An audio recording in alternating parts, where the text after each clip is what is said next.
This is Nigeria Info. Nigeria Info.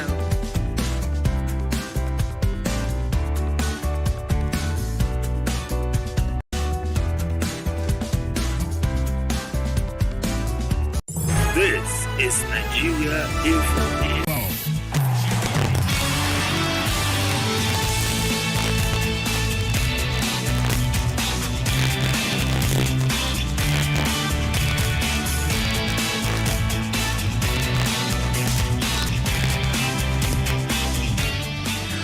A very good morning to you, listening to us from wherever you are in the world. This is Sport Drive coming to you from 95.1 Nigeria Info Abuja. Yes, welcome to the show. I trust you had a great weekend. I did. I had a great weekend. My name is Abiola Shodia. I'm your host today on Sport Drive, but I'm not alone in the studio. I have right here with me Benga, aka Bengere. Benga, how was your weekend? My weekend was fine, filled with movies and series and a touch of football too. Okay, that was great. We don't have much football activities. Yeah, so you have to make it up, you know. Yeah, well, definitely. Despite the lack of football activities in its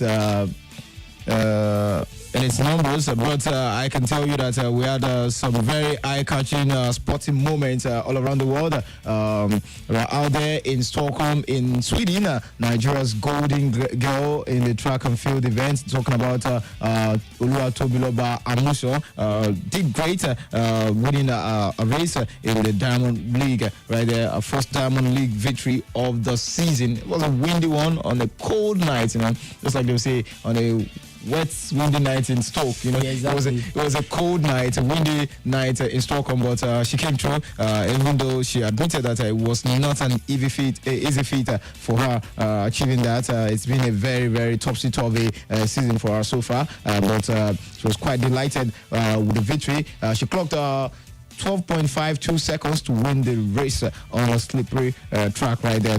She had previously finished third and second in recent races. That was back in Ostrava Golden Spike Meet last week, where she finished third behind Jasmine Camacho, the reigning Olympic champions. But this time around, she won a race at the Diamond League. Let's quickly listen to her reaction right there before we come to talk about football, because it seems there's a lot of trouble for African teams heading for the Women's World Cup. But before we get down there, let's listen to Oluwatobiloba Amuso on our victory right there.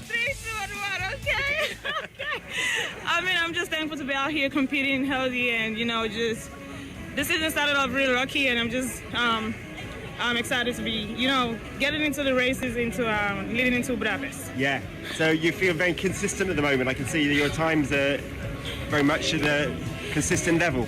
I mean, it's not where I want to be, but I'm trusting the process. Even when the process is not processing, I trust God, I trust my coach, and I trust the work I'm putting into this workout, and I'm trusting the process. Seemed like you had a very good race today. The lady in lane 5 was closing down, but you had a very good technique and just pulled away in the last 20 meters. I mean, I didn't get to go over hurdles outside because I don't really do good with cold weather. So instead of trying to, run and then cramp up, I'd rather just, hide and then get warmed up. So I didn't get a lot of races in to get my turnover rolling, but, coming out with the win is good. Good. Congratulations. Thank you. All right, that was Toby Amuso savoring our victory right there. But let's move on from Toby Amuso right now, because we don't have time on our hands. Let's talk about the FIFA Women's World Cup. It starts later this month on 20th of July. And last night, the Super Falcons of Nigeria departed the country for Australia, where they would begin a 15-day campaign before the start of the World Cup. Before then, over the weekend, the team was hosted by the Australian Embassy right here in Abuja and the federal government. The federal government charged the Super Falcons to bring back the trophy. And on that occasion also, the captain of the team, talking about Onome Ebi, did assure Nigerians that they would definitely try to surpass their best outing so far at the FIFA World Cup, which can translate to round 16 today, because then it was quarterfinal. Yeah. But now we now have round 16. So she says they will try everything to make sure they surpass round 16 at the World Cup. But let's listen to the captain before we get down to the nitty-gritty of what's really going on with the Super Falcons. Let's listen to Odome Eddie this morning. Nigerians that we are going to Australia not to just not participate in the competition. We found that stage, we're going to participate, and we're going to get to win the Red Cup. So we're going to get to surpass our previous outing, which is round 16. And I believe by the grace of God and the hard work of my teammates, technical crew, and the Nigerian Football Federation, so we're going to go there and make Nigerian proud. And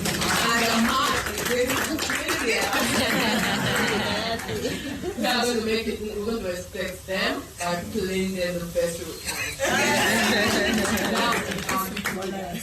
Thank you so much.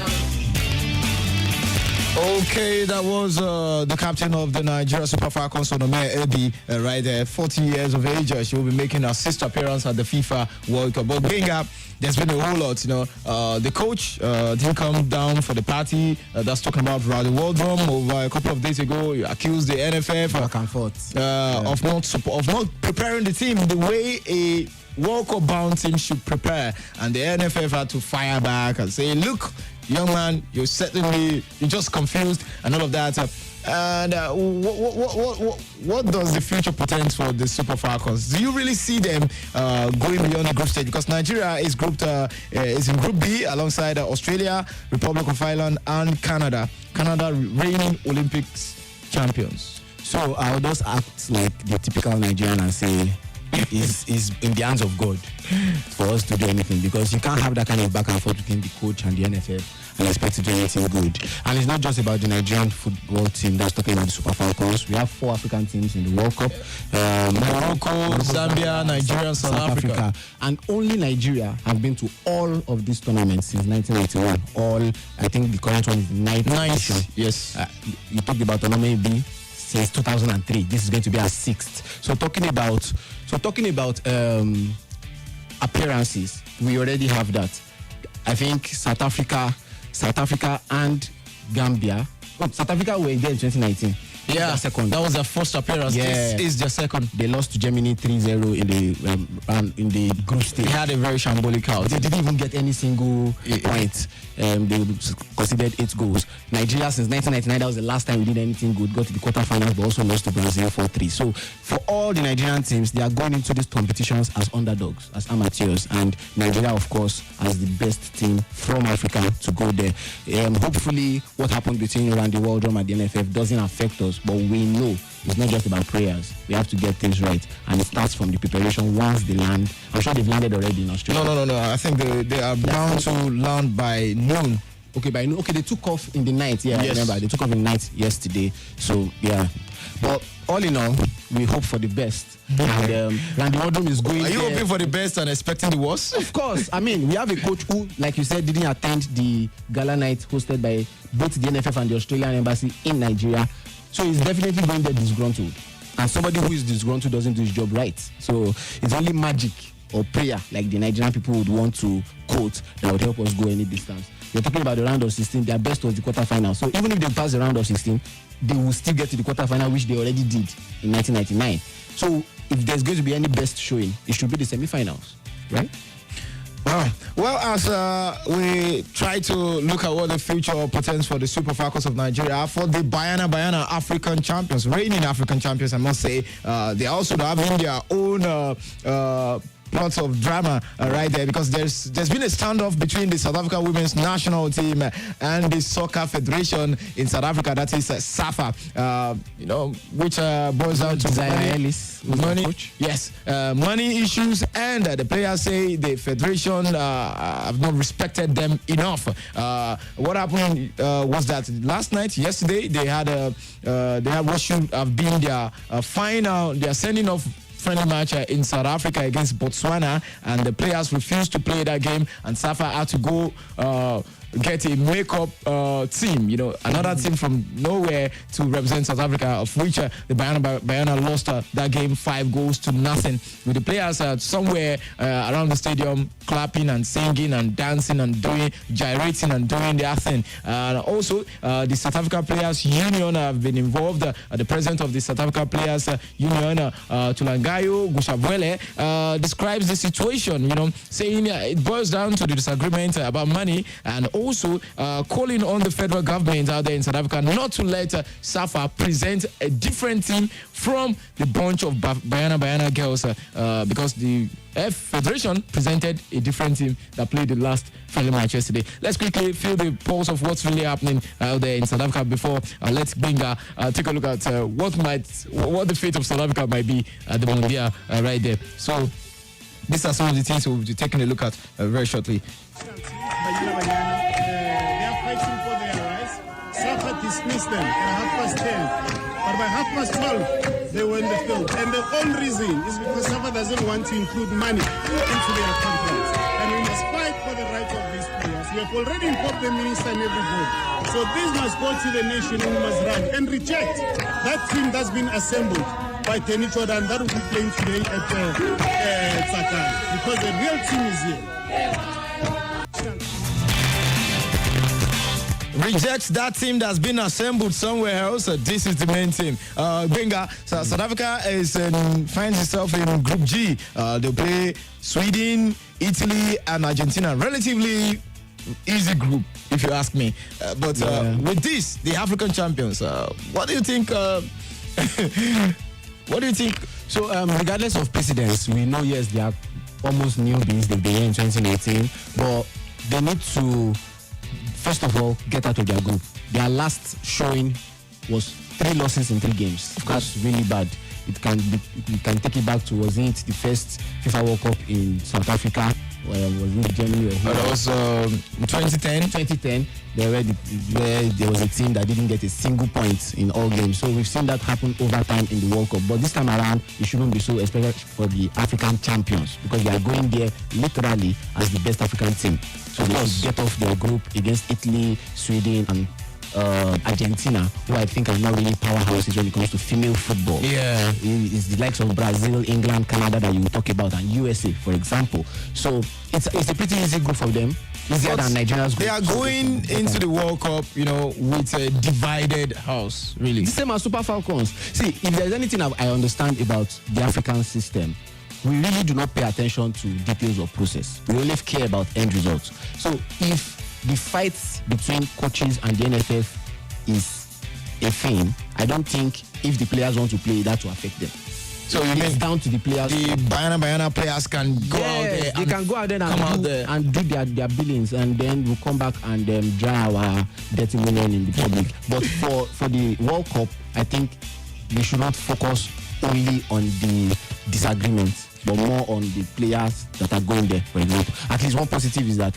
all participating players already have $30,000 in their account. Guaranteed from FIFA. Well, quickly, let's take a look at what the papers are saying. We understand the Wimbledon serves off today out there in England. I have the Nigerian Tribune with me, and then the sport page says volleyball, Nigeria girls head to Niger for African Championship. Mbappe is a prisoner of money, says Real boss.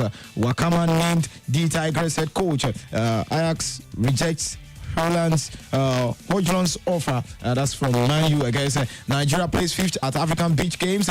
There's a gold thief, says Celtic icon. Lulu Lords FCTA NFF for supporting Fosler Academy. Abia Warriors no boss plans big for club. Jackson completes Chelsea move from Villarreal. I think that's about it. Let's quickly have your... And this is the Vanguard, and the sporting column talks about what we just finished talking about, the Super Falcons. Here is the president, Tinubu, charging the Super Falcons to go, in his words, dazzle the world. How do you dazzle the world when you are this good? Organizers of the Niger Super 8 we know that there's a major Super 8 going on. Organizers have employed mentors to mentor each of the Nigeria Super 8 teams. So we have 8 ex-internationals going to each of those teams to mentor them. We also have Mbappe saying he wants 206 million pounds for any clubs that wants his services for the 2023-2024 season. So even Real Madrid came out to say, Mbappe, you are a prisoner of money. You like money too much. We are not going to pay you that. So he may jolly well stay with PSG till he winds out his contract. Lastly, about Amuson. Toby Amuson, Eze Brume, and others attract large fan turnout when it comes to the games currently going on.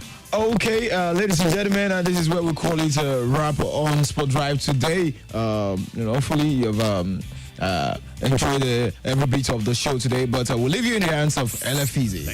Yes. 95.1 Nigeria Info. Abuja. This is an infomercial. Something big is rolling into town. Something fresh and exciting. It is the Wakanow Express. It is coming to you courtesy of Africa's leading travel company, wakanow.com. The Wakanow Express is all about opening up the amazing world. This is Nigeria Info.